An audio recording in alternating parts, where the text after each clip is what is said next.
Les Portugais se rendent aux urnes ce dimanche pour les premières élections législatives du pays depuis son appel à l'aide pour gérer sa crise de la dette.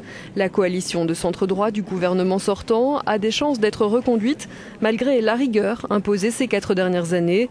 Mais de nombreux électeurs pourraient aussi choisir de rester chez eux. L'abstention pourrait en effet dépasser les 40% et avoisiner les niveaux records de 2011. Le président portugais a donc invité ses compatriotes à trouver le temps d'aller voter au milieu de leurs activités familiales ou professionnelles. Que vous regardiez les matchs de football ou d'autres sports ce dimanche, n'oubliez pas d'aller voter entre 8h et 19h, a-t-il dit. Après des réformes douloureuses, le pays a fini par se sortir de la tutelle de la Troïka. Le chômage est en baisse, mais l'émigration atteint des sommets. Le bilan du gouvernement sortant divise dans les allées de ce marché de Lisbonne. Les affaires vont mieux, dit cette poissonnière. On a aussi beaucoup de touristes, ce qui nous a un peu aidés. Disons que ça va mieux par rapport à il y a 5 ans.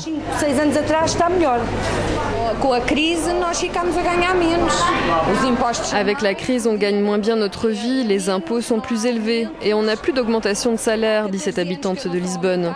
Je n'en ai pas eu depuis 14 ans, mais les prix, eux, continuent d'augmenter.